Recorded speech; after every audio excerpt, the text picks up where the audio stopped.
The following program is brought to you in part by Johnny's Radiator Shop. For auto repair and air conditioning parts to fit everything under the sun, visit johnnysradiatorshop.com. Coach Hembree, welcome to the Bow Show. We are now, entering week 9 of the regular season. We want to talk about the Monticello game, which the Lumberjacks won the Saline River Shootout last Friday night. Won pretty handily, but talk about that game. I thought offensively we came out, we executed really well. I think it took us 3 plays to score on the first drive. Jumped up 7-0. I thought defensively, first quarter, I thought we really dominated the ball game and got our offense really good field position. I think we got 21-0, 28-0, and then they were able to drive and score, which was, that we made some mistakes during that drive that we can't do, that prolonged drives that allowed them to go down there and score. But overall, very pleased with how we played, especially on the offensive side of the ball. I thought Vincent Steps ran extremely hard.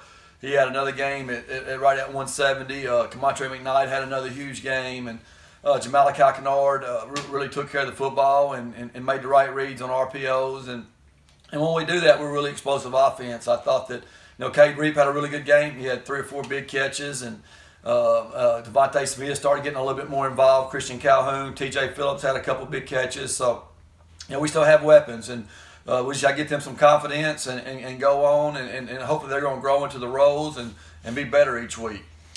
Well, your defense, when you look at the whole picture, it looked like did a pretty good job. I know you had probably a couple things there you're concerned about, but talk about your defense a little bit more. I thought we were better. I thought we were better the week before. I didn't think we were very good at DeWitt just because we had to move some guys around. We knew losing Traylon that was going to hurt us more on defense than it did offense. And when we did that, we didn't want to move it around until we knew for sure.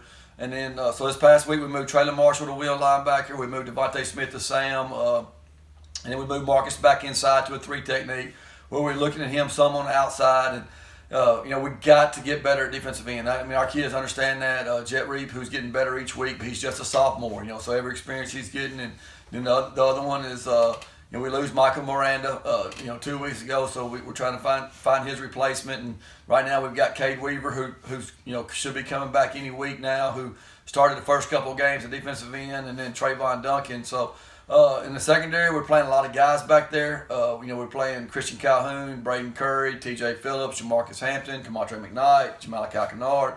We're playing a lot of guys and a lot of youth. Christian, Jamarcus, and TJ really our first-year starters, our first-year players, and so they're having to get better each week. And we're seeing a lot of different formations. We're seeing a lot of different alignments that we've got to get lined up to, and that's a big thing right now, just getting lined up right. Well, we had a really huge Warren crowd there Friday night. Now, we've talked about that pretty much every week, but continue to have great crowds. We do. It's unbelievable support, and this group needs that. And I think that they feed off that. I thought they came out with a lot of energy last Friday night, and we need a big crowd this Friday night, no doubt. It's a huge ball game. We got a really good football team coming to town, and they got a lot of confidence. They're 7-1 with their only loss is to Canton Fairview in overtime.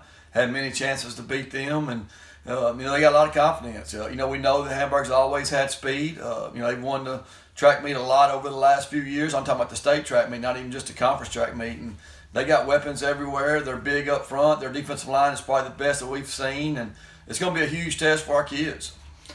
Well, what does Hamburg do offensively, defensively? How do they try to play? Offensively, they're a spread team that likes to throw the football, and they got guys that can throw it to. They got a kid that probably the most explosive kid that we'll see at wide out, number 13. He's 6'3", 6'4", 190 that can fly. He's a really good basketball player, and our kids know how explosive he is. We got to be able to contain him. They want to throw the deep ball to him. He's going to run some go routes. He's going to run some fade routes, and he's going to run some post routes. And we got to make sure that we're in the right position and not let him out leverage us for the football. He's big. He's really big. They got another kid, number 12, that's more of a shifty guy that they bring in motion and give him the ball in a jet sweep, and they throw out routes to him. And their running back is real shifty. Their quarterback's a 2-year starter who's much improved. They got 9 starters back on both sides of the football.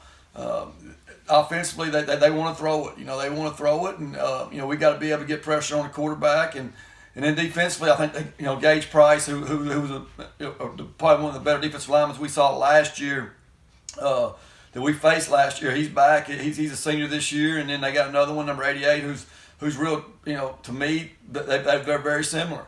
And we had a lot of trouble with Gage last year in our game. And anytime you have this many starters back, you've got a chance to be a really good football team, and they are. And they're very multiple on defense, and they're very athletic. We know how athletic that Hamburg is. They always are. And this year they got some linemen to go with them on.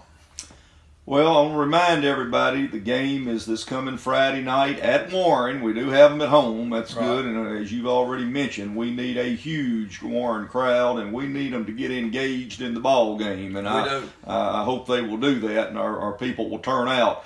I want to ask you this, because we were watching the game Friday night, back to the Monticello game. It looked like the offensive line's really playing pretty well right now. We are. We're getting better. We got some first-year guys, and then, with Cade Weaver, and, Mark's really a 2-year guy, but Trayvon Duncan, I thought, played an outstanding ball game. And we got to keep getting better. I think this week's going to be a huge test for them. They have 2 really, really good defensive linemen.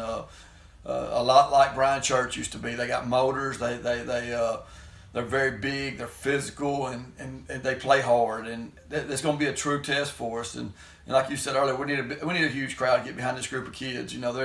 I thought our morale was better. I thought our energy was better.